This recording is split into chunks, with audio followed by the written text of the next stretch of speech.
Hello. Hi! Welcome to the Pandemic Pick Me Up. Hello, boys and girls. Guess what? This is Miss Julie coming at you from downtown Wallingford in Seattle, Washington, United States of America. And I'm here, and I just wanted to tell you that the name of my show has to change. It's going to be changed to something fun and frivolous and full of life, like the Endemic Pick Me Up. The Endemic. I was asking a friend about that, and he said, well, I don't think your audience would really know what that meant. And I'm thinking, my audience is very intelligent and hip. And I want to thank you for tuning in to me tonight. All right, Steve Griffin from Dallas, Texas. You know what I've always wondered about? The difference between Dallas and Houston? Like, which one is more, cowboy, sexy, and which one is more like, we don't really live in Texas, we live in Dallas. So if you can tell me the difference. Hi, David Rogers. I'm running a little off askew tonight because there was another death in my in my close circle of friends. It's always happening these days, isn't it? And her name was Eulalie. She was my temporary personal assistant. And unfortunately, she had something she died on the table. It had something to do with cellulite removal. Yeah. And she got some kind of bug infection. Now, I don't want to start a show about that. I want to just say the Pandemic Pick Me Up is here for a reason, and you're probably wondering, what is this reason? And I want to say hi, Michael McCarthy. Hi, David Rogers. And a special big kiss to Joyce Glasgow from New York City. She's a real gossip magazine online person, and she's fantastic. Always read her article. But she has a pen name too. So talk amongst yourself. Oh, there's Mike Walker from the High Spot Restaurant. It's now a restaurant, right? It's not a cafe. No, it's still a cafe. Well, anyway, I guess it's just going wonderfully for you down there in Madrona. And that's one of my favorite breakfast places when I do wake up in the morning. Thank you. And how many of you out there got a copy of The Older I Get, the Slower I Function? That's my new hit that I'm submitting to Earshot Jazz. So hang in there and keep asking for it at KBCS. Hold on one second. I gotta get the tape player going. And I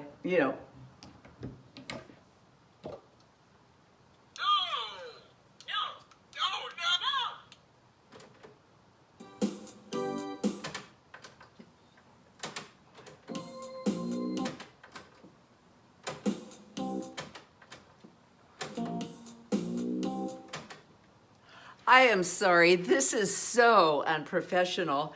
And, I got a degree in theater at Western up in Bellingham. Just a minute.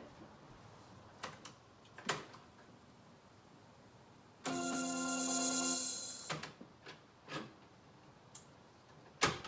my God.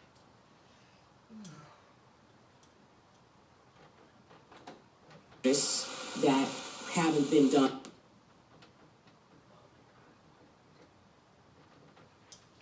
Anyway, I bet you're wondering, what is she pulling out of her hat tonight? Well, thank you for noticing.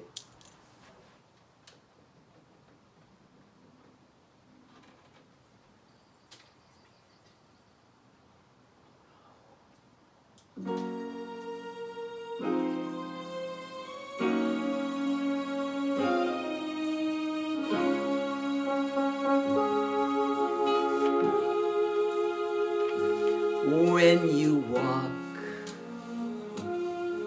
through a storm, hold your head up high and don't be afraid. of the dark.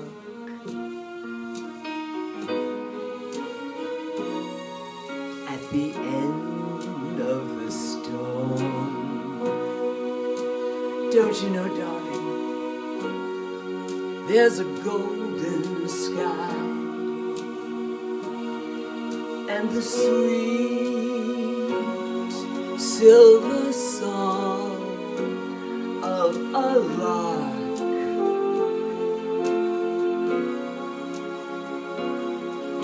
Walk on through the wind, walk on through the rain, though your dreams be tossed and torn.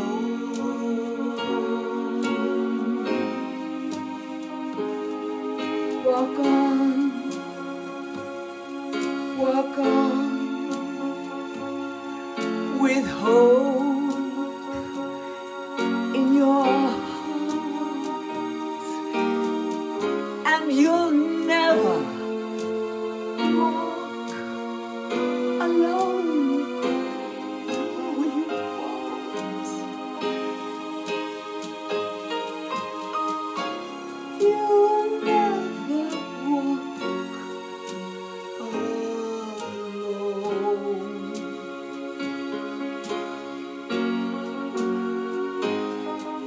walk alone.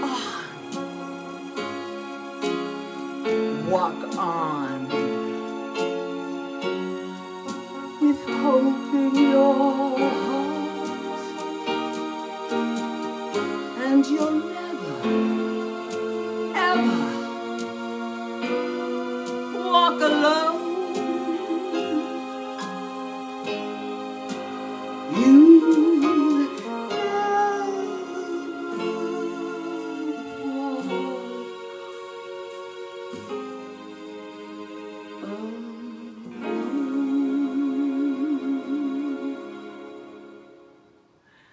Thank you so much. Oh, sorry about that. No personal assistant tonight. And that comes from a wonderful musical. You all know what it is. Does anybody want to know?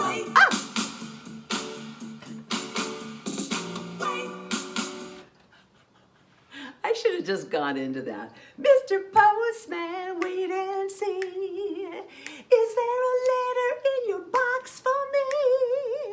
Oh, baby, I've been missing my man. He lives so far away, I can't do what I can. Mr. Postman, come and see. What's in that baggy horse, Mr. Postman? Hey, I was promising everybody I was going to read some fan mail tonight. And I got a letter all the way from Amsterdam. It's Claire, but she pronounces her name Clear. How are you doing? Michael Temple is watching. Joyce Glasgow says, tell us about the meeting, Chick Corea. Well, Chick Corea was here in town. And, I have always loved piano players, even though I have yet to marry one. But that's coming up for Julie. Anyway, so I went, he was at Jazz Alley, and I think I'd seen his show. And then I found out, we just started hanging around together by the Westin Hotel. So he was a very sweet guy. And the first time I met him, that was the second time. First time I met him was up at college at Western, where I majored in theater. Thank you very much. And he was playing on the stage. And afterwards, I was so moved. I went up on the stage and introduced myself. And I said, can I kiss you? I think that was the last time I ever said that. No, and he said yes. And I was so shy. I was, 19, 20 or so. And oh, wasn't I sweet? Thank you for asking, Joyce. Well, not to change the subject, but I got a letter from Claire. She pronounces her name and would prefer people called her Clear, because that's the way she wants to be from now on, is Clear. She says, Dear Julie, I'm enjoying the pandemic pick-me-up. But I forgot. I'm in Amsterdam, and I have been dating the same guy for 20 years. Dating for 20 years, the same guy? Yes. And to top it off, we've never had sex. Wow. Well, that's interesting. What's your question, Claire? I was wondering, do you think that I should break it off with him or give him an ultimatum? I'm always in favor of ultimatums. That's what makes the world go round. And if he continues to give you a call, I would definitely up the ante and demand a ring right away. Okay, you do that, Claire. And also, don't forget he's on the spectrum because you did send me his profile off of OkCupid. So give him a break, and I know he's somewhat dangerous, and I understand the attraction. But get back to me because I want a wedding ring on your hand before the, meltdown, okay? Thank you, Claire. Well, moving right along. Gee, this show is really fun tonight. Mark Holman is watching. Caroline Phillips in the Basque Country. Oh, I've always wondered what to call that country. Is it a country? Well, we'll talk about politics later. Caroline Phillips was one of the very lucky people to actually be working at the same club as I was in Paris in 1985, 86, when we were very young and just blooming singers. And Caroline has a beautiful voice. And hello, Caroline. Do you remember how much fun we used to have just laughing all night at the Hollywood Savoy? David Munkers is here. So I would like to read a little excerpt from my memoir. And it has to do, because somebody said to me, they go, Julie, we really want to know what kind of musicians you worked with in Paris. So I thought, well, why don't I tell them about Eddie Goldstein?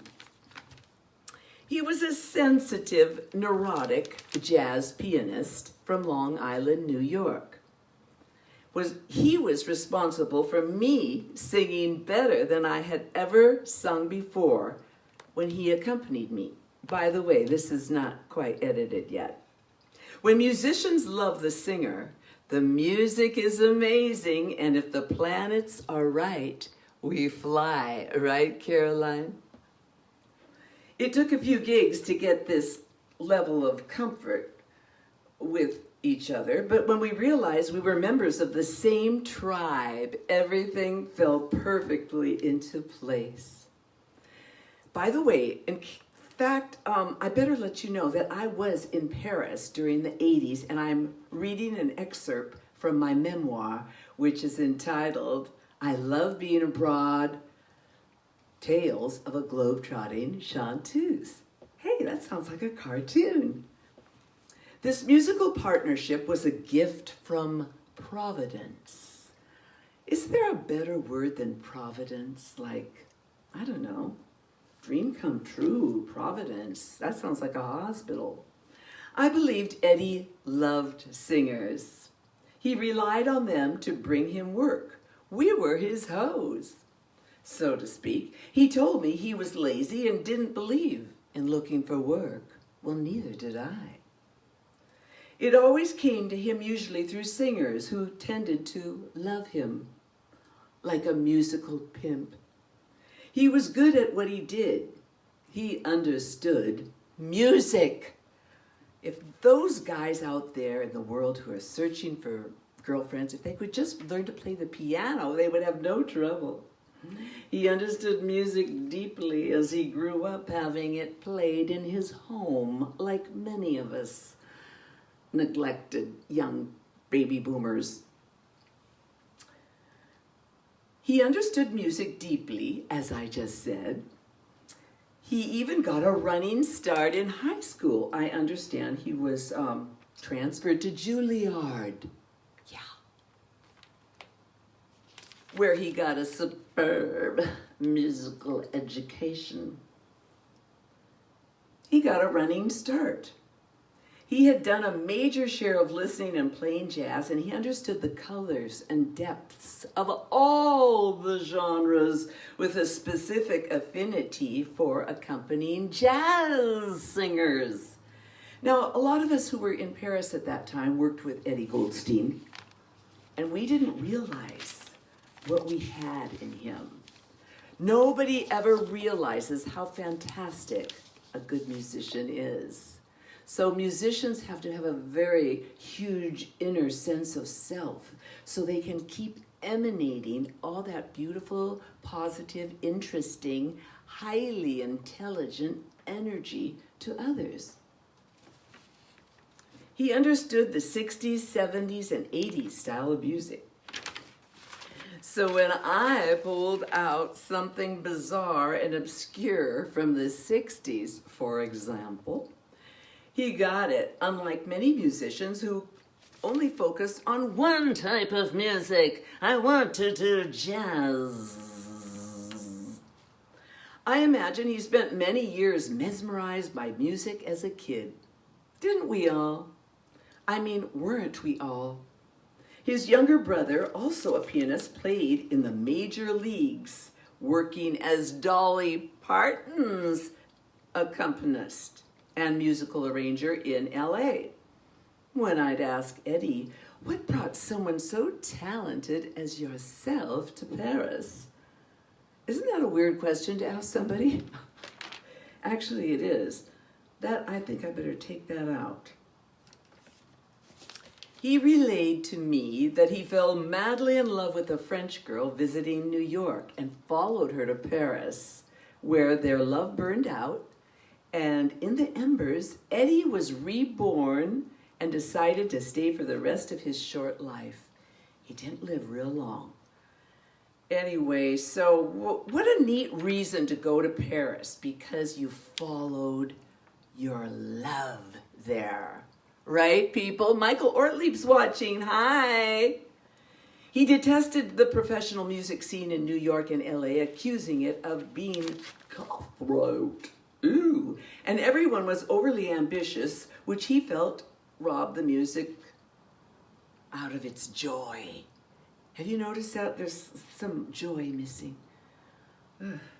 Plus, he loved Paris. Eddie, the raconteur, told hilarious stories of his observations of the absurd irrationalities of the human condition. And Paris was a sacred circus for his profound observations and riotous New York Jewish wit. Try to say that 5 times without breathing. Riotous New York Jewish wit. Riotous New York Jewish wit. Riotous New York Jewish wit. Everybody, riotous New York Jewish wit. Everybody, riotous New York Jewish wit. Everybody. Together we laughed at the absurdities we found ourselves surrounded in by working with the multitude of jazz clubs in Paris and throughout Europe. We traveled. We went to Greece and Switzerland. Isn't that an odd combination? We were compatible musical colleagues, and more than once he insisted I had perfect pitch. I wonder if he told anybody else that. And he said, you, Julie, really understand swing. Hold that thought. Whether he was being honest or flattering me, you know what? I wouldn't really know. And I wouldn't really care.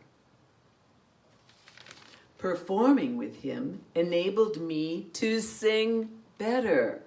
He inspired me subtly to create on stage without much effort, but extreme forces, a natural musical alchemy together. We, of course, didn't talk about it. It just happened. He wrote fast and simple charts for me and had the talent to write musical charts off of an obscure recording, which I had plenty of. And I bet you're wondering what they were. Well, they were unpublished jazz tunes, and when the printer When the printed music didn't even exist, he could do that.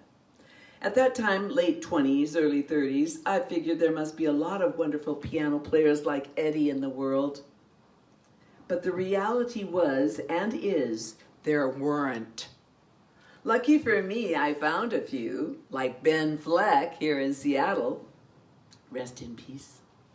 But I can count them on one hand, if that. Another thing I loved about Eddie was he never said, "I refuse to play that ridiculous song that you've chosen," which some pianists will say at a rehearsal, and I always find it painful and shameful that I am paying them, they are not paying me, are being disrespectful to me. And that's when I mentally make a note of them. When I can. I indulge myself in learning and singing somewhat obscure songs, and for some reason, it's like, why didn't I just sing the songs people really liked? I wasn't singing typical standards all the time. I felt I was in magical hands with Eddie, and he never overplayed or overshadowed me as a better musician, which again, some pianists might feel compelled to do. But he didn't have to prove his musical genius to anyone except himself and God. Singing with his accompaniment was like having a fabulous conversation with someone on stage. He knew how to set up a song so that by the time I got on stage, after the deafening applause, he sunk right into the sweetness of the chord needed to take that song and sing the hell out of it. He would then strategize an ending that was total Las Vegas showbiz schmaltz, and it worked every time. He made me love performing more than I would have had it been a lesser pianist, which is imperative at a certain point in a singer's development to recognize that that is what's holding you back. He had a knack for attracting a great rhythm section. There was Vic Pitts on drums, an ex-basketball player from the Harlem Globetrotters, who not only played drums, but every piece of anything in the room that resonated to his drumsticks, including my head. No, sometimes I wore a big hat or a headpiece. I should mention that somewhere. I'm certain of it. And then there were American bass players who had stayed in Paris and married a French woman to their chagrin. And the French woman got the trophy American husband. What French woman wouldn't want an American husband? Just ask me that. Tell me that. These musicians were thrilled to play jazz with Eddie. They had nothing else to do. Eddie, I don't know how I'm doing on time. How are we doing out there? She says, Michael Orthlieb is watching. Nola Nevers, staying in your loving truth, Julie. Hey, that sounds like I should start singing a song again. So, thank you all for being here. Let me just put on this other tune.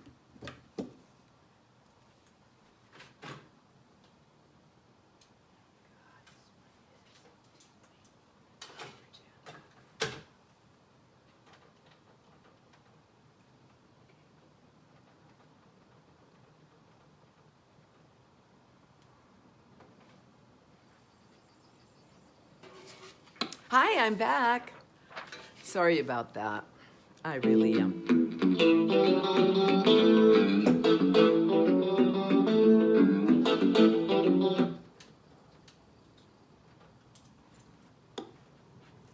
And thank you for all your support. Please, if you'd like to donate to the book, you can do that with PayPal. And I hope you enjoyed that reading. So let me sing a little song to say goodbye. This time we almost made the pieces fit, didn't we, Dolores? This time we almost made some sense of it, didn't we?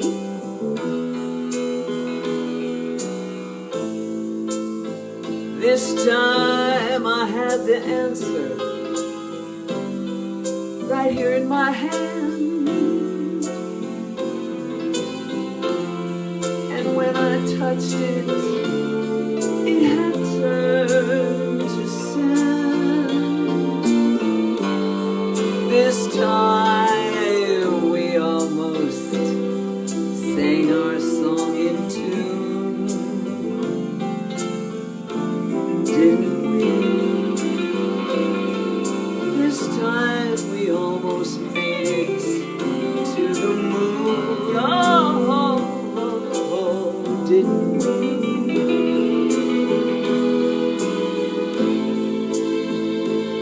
This time we almost made our poem rhyme. This time we almost made that long, hard climb. Didn't we almost make it this time?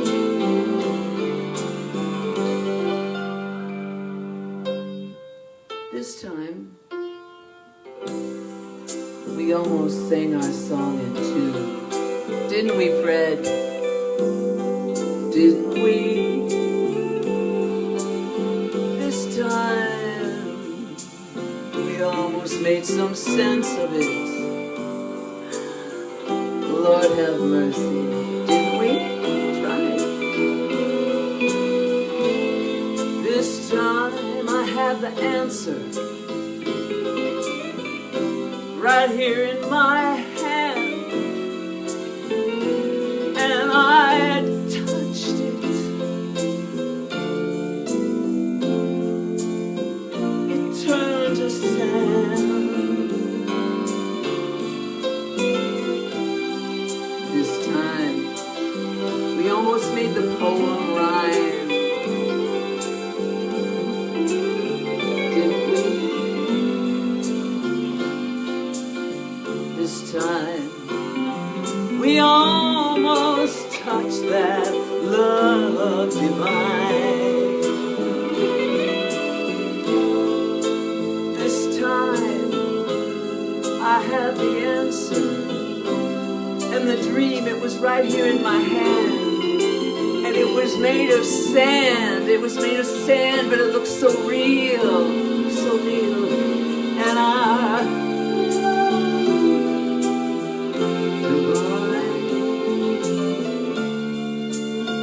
we almost make it.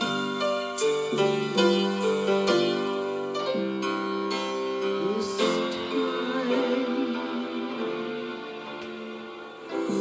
Thank you so much, ladies and gentlemen, all my friends, family. Gregory Hughes